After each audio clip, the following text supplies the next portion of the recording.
तो दोस्तों आज का हमारा टॉपिक है रक्त वाहिनियां। तो रक्त वाहिनियां होती क्या है, सबसे पहले हमें ये जानना जरूरी है। तो दोस्तों रक्त वाहिनियां जो है, जैसा कि हम जानते हैं, हमारा जो रक्त होता है वो बंद नलियों में बहता है। यानी कि जो मनुष्य है उसके अंदर जो रक्त परिसंचरण तंत्र पाया जाता है वो रक्त परिसंचरण तंत्र होता है बंद प्रकार का। यानी कि हमारे शरीर में बंद रक्त परिसंचरण पाया जाता है।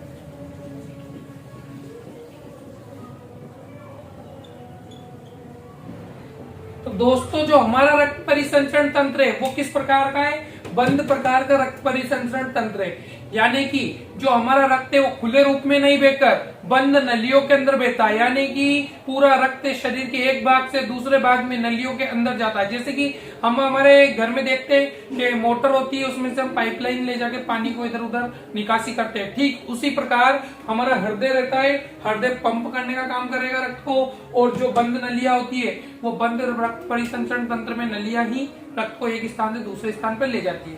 इसके उलट कुछ जीवों में जो रक्त परिसंचरण तंत्र होता है वो होता है खुले प्रकार का।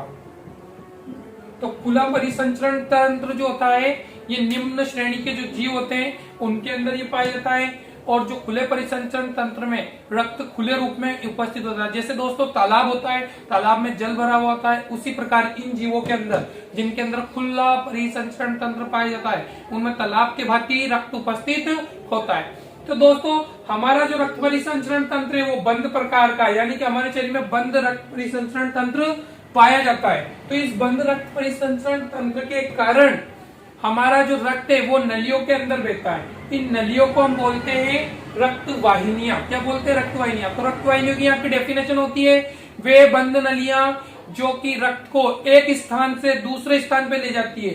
रक्त वाहिनियों का कार्य क्या होता है दोस्तों, ये रक्त को एक स्थान से दूसरे स्थान पर ले जाती है। यानी कि ये भी बोल सकते हैं हम कि रक्त को परिवहन करने का काम करती है। क्या काम करती है, परिवहन। यानी कि शरीर के विभिन्न भागों में रक्त को पहुंचाना और शरीर के विभिन्न भागों से रक्त को वापस से हृदय में लाना, ये हमारी रक्त वाहिनियों का कार्य होता है। तो दोस्तों रक्त वाहिनियों की डेफिनेशन यहाँ से बनती है वे बंद नलियां जो रक्त को एक स्थान से दूसरे स्थान पर पहुंचाती है, या बोल सकते हैं हम शरीर हृदय से शरीर के विभिन्न भागों में पहुंचाती है तथा शरीर के विभिन्न भागों से हृदय में रक्त को लाती है। ये काम होता है हमारे रक्त वाहिनियों का। दोस्तों जो रक्त वाहिनियां होती है इनके प्रकार होते हैं। जो रक्त वाहिनियां होती है 3 प्रकार की होती है मुख्य रूप से। कितने प्रकार की होती है, 3 प्रकार की। जो सबसे पहली रक्त वाहिनी होती है वो कहलाती है मेरी शिराएं। एक प्रकार होता है इनका शिराएं। दूसरी रक्त वाहिनी जो होती है वो होती है हमारी धमनी, इनको बोल सकते हैं धमनियां। और तीसरी रक्त वाहिनी हमारी कहलाती है रक्त केशिकाएं। दोस्तों रक्त केशिकाएं। तो रक्त वाहिनियां दोस्तों 3 प्रकार की होती है। सबसे पहली शिराएं, दूसरी धमनियां, तीसरी रक्त केशिकाएं। हम इन तीनों का अध्ययन करेंगे। सबसे पहली रक्त शिराएं या बोल सकते हैं शिराएं। तो दोस्तों शिराएं क्या होती है, ये वे नलियां होती हैं जो शरीर के विभिन्न भागों से अशुद्ध रक्त को हृदय के अंदर लाने का कार्य करती है। यानी कि इनका कार्य होता है अशुद्ध रक्त को शरीर के विभिन्न भागों से हृदय में लाना। तो इनकी यहाँ पे कार्य क्या है, इनका अशुद्ध रक्त को ये अशुद्ध रक्त को हृदय में पहुंचाना। तो यहाँ पे ये जो अपना हृदय होता है उस हृदय में, ठीक है, तो शरीर के विभिन्न भागों से अशुद्ध रक्त को हृदय में लाने का कार्य करती है। ऐसी नलियां हमारी कहलाती है शिराएं। दूसरा प्रकार जो होता है वो हमारी होती है धमनियां। ये धमनियां जो होती है दोस्तों ये डायरेक्ट हृदय से निकली रहती है। किससे निकली रहती है, ये हृदय से। और हृदय से निकलकर इनका मुख्य कार्य है ये शुद्ध रक्त को शरीर के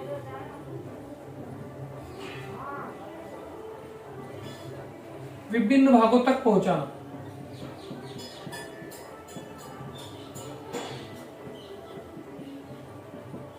शरीर के विभिन्न भागों तक पहुंचाना इनका जो कार्य होता है ये होता है। हम यहाँ पे जो शिराओं का कार्य अशुद्ध रक्त को हृदय तक लाना, जबकि धमनियों का कार्य शुद्ध रक्त को शरीर के विभिन्न भागों तक पहुंचाना। तीसरी प्रकार की जो हमारी रक्त वाहिनियां होती है ये कहलाती है रक्त केशिकाएं। रक्त केशिकाएं यहाँ पे शब्द बनाया केश यानी बाल से, यानी कि ये सूक्ष्म नलियां होती है दोस्तों। ये दोनों बड़े आकार की होती है, लेकिन रक्त केशिकाएं एकदम सूक्ष्म बारीक नलियां होती है बाल के समान, जो कि इनका जाल पाया जाता है अपने शरीर में, है ना। और इनका मुख्य कार्य है धमनी और शिराओं को आपस में जोड़ना। तो ये कार्य करती है धमनी व शिराओं को जोड़ने का।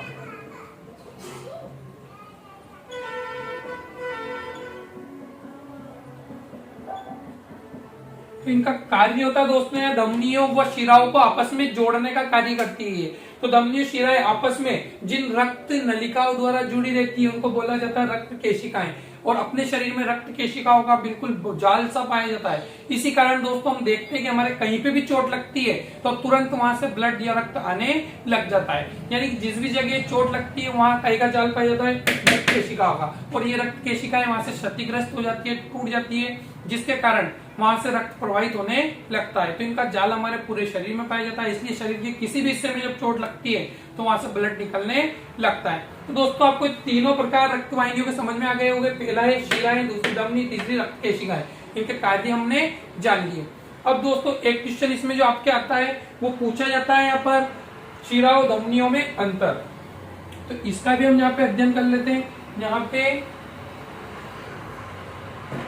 जो वेरी इंपॉर्टेंट क्वेश्चन बनता है कि शिरा और धमनियों में अंतर क्या है। एक तरफ तो हमारी होती है शिराएं और एक होती है धमनी।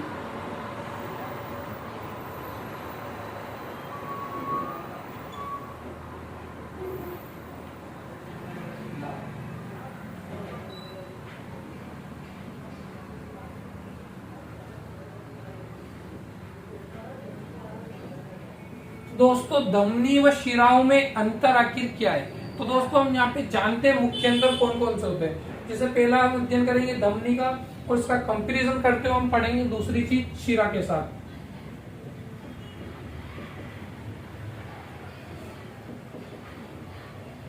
तो दोस्तों देखना, सबसे पहला जो धमनी होती है और शिरा होती है इनमें मुख्य अंतर क्या है कि जो धमनियां होती है इनका मुख्य कार्य है कि शरीर के विभिन्न भागों तक ब्लड को पहुंचाना, यानी कि हृदय से रक्त को लेगी और शरीर के विभिन्न भागों तक पहुंचाती है।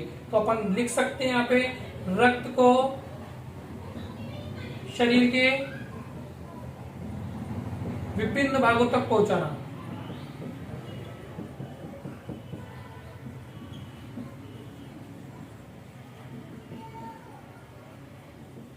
तो ये रक्त को शरीर के विभिन्न भागों तक पहुंचाने का कार्य करती है धमनियां। इसके उलट इसका विपरीत कार्य करती है शिराएं कि ये रक्त को कहां तक पहुंचाती है, हृदय तक पहुंचाती है, रक्त को हृदय तक लाना।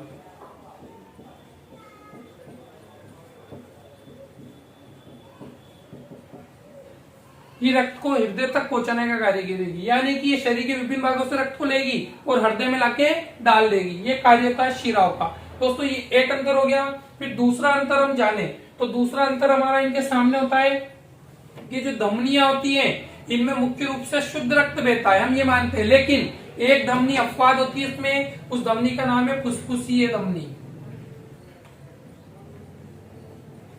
तो फुसफुसीय चाप भी बोलते हैं इसको, फुसफुसीय चाप या फुसफुसीय धमनी को छोड़कर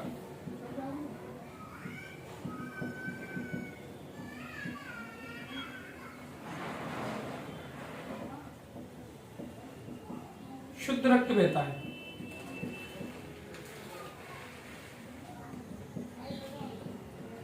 तो दोस्तों जो धमनी होती है उसमें केवल एक धमनी को छोड़ना है, फुसफुसी धमनी। फुसफुसी धमनी को छोड़कर सभी में शुद्ध रक्त प्रवाहित होता है। कौन सा रक्त प्रवाहित होता है? शुद्ध। जबकि शिराओं के अंदर अशुद्ध रक्त प्रवाहित होता है। लेकिन इसमें भी एक अपवाद है, यहाँ पर जो फुसफुसीय शिरा होती है, फुसफुसीय शिरा, इस फुसफुसीय शिरा को छोड़कर अन्य सभी में अशुद्ध रक्त प्रवाहित होता है।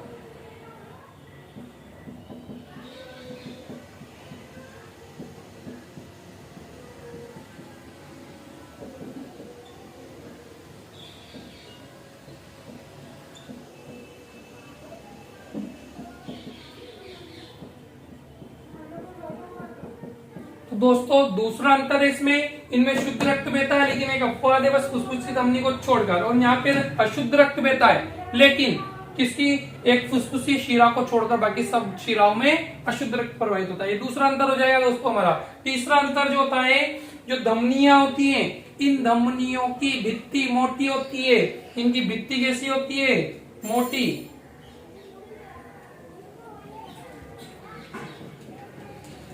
इनकी भित्ति मोटी होती है। क्यों मोटी होती है दोस्तों, क्योंकि यहाँ पे जो रक्त होता है उसको हृदय के द्वारा पंप किया जाता है और धमनियां डायरेक्ट सीधे हृदय से निकली हुई रहती है। तो जैसे ही रक्त पंप करता है हृदय, तो इन पे प्रेशर पड़ता है दोस्तों। क्या पड़ता है, प्रेशर। तो उस प्रेशर को, ब्लड प्रेशर को ये सहन कर सके, यानी कि फटे नहीं, इस प्रेशर को सहन करने के लिए इनकी भित्ति कैसी होती है, मोटी होती है। जबकि इसके उलट शिराओं पे इसी प्रकार का कोई प्रेशर नहीं पड़ता है, इसलिए यहाँ इनकी भित्ति कैसी होती है, थोड़ी पतली होती है। तो इनकी भित्ति हम मान सकते हैं, भित्ति पतली।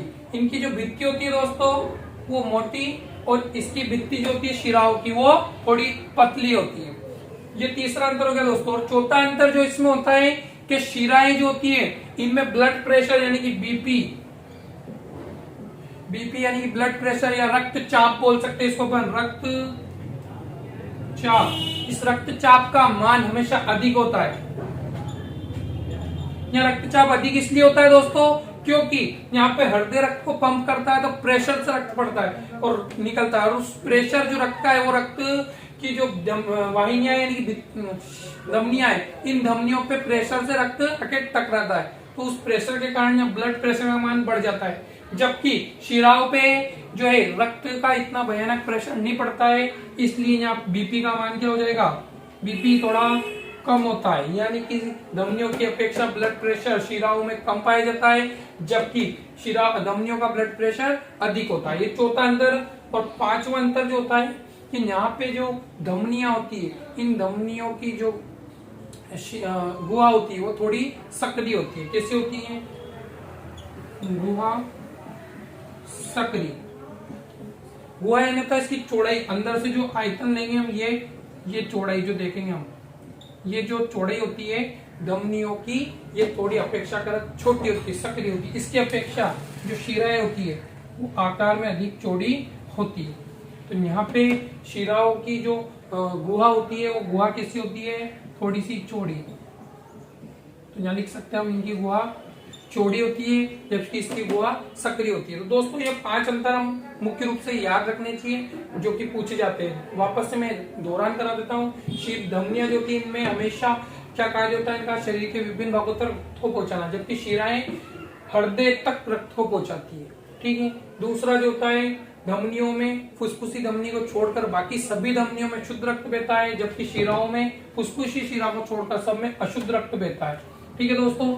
इसके अलावा जो धमनी होती है उनकी भित्ति मोटी होती है, जबकि शिराओं की भित्ति पतली होती है। धमनियों में रक्तचाप ब्लड प्रेशर का मान अधिक होता है, जबकि शिराओं में ब्लड प्रेशर कम होता है।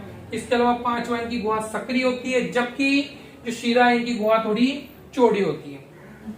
तो दोस्तों यहाँ पे इनमें अंतर आपको स्पष्ट हो गया होगा। इसके बाद जो अगला एक शब्द आया था इसमें, उसकी परिभाषा मैं आपको बता देता हूँ। जो हमारा शब्द आया है, अभी एक शब्द आया है, उस शब्द को आपने सुना होगा, बीपी यानी कि ब्लड प्रेशर। तो दोस्तों बीपी या ब्लड प्रेशर ये क्या होता है, तो इसको हम रक्तचाप भी बोलते हैं, रक्तचाप, या इसको बोल सकते हैं रक्त दाब, इसी को बोलते हैं बीपी। बीपी की फुल फॉर्म होती है ब्लड प्रेशर। तो दोस्तों ये जो होता है, ये होता क्या है, तो हम देखते हैं कि हमारा रक्त जब नलियों के अंदर बहता है इस तरह से, रक्त वाहिनियों में, किसमें बहता है,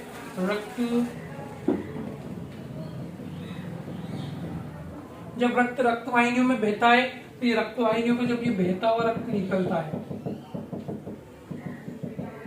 तो दोस्तों ये रक्त जो होता है, ये जो रक्त वाहिनी की भित्ति होती है यानी कि दीवार, इन दीवारों पे इसके द्वारा दाब डाला जाता है।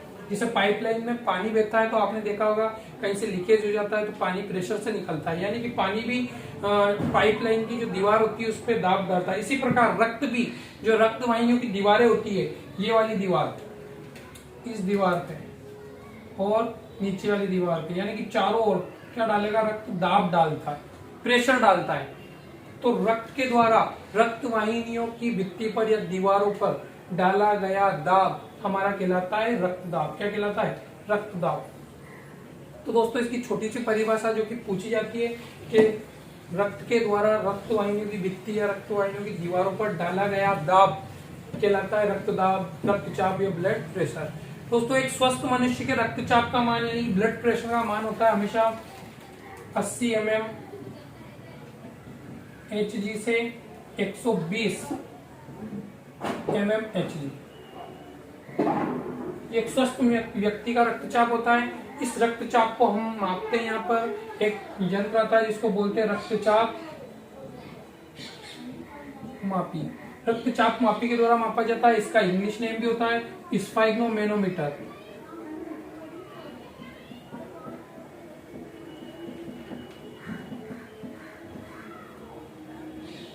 दोस्तों ये एक नंबर में क्वेश्चन आता है आपके 10वीं क्लास में, रक्तचाप मापी या स्फाइग्नोमेनोमीटर के द्वारा रक्तचाप को मापा जाता है। तो ब्लड प्रेशर कैसे मापा जाता है हमें याद होना चाहिए, रक्तचाप मापी से या स्फाइग्नोमेनोमीटर से।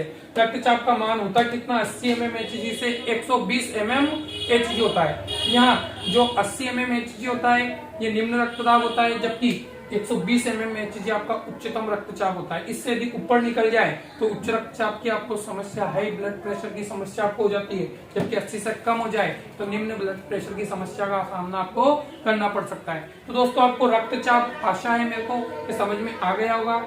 इससे आगे का अध्ययन हम अगले वीडियो में करेंगे। तब तक के लिए धन्यवाद।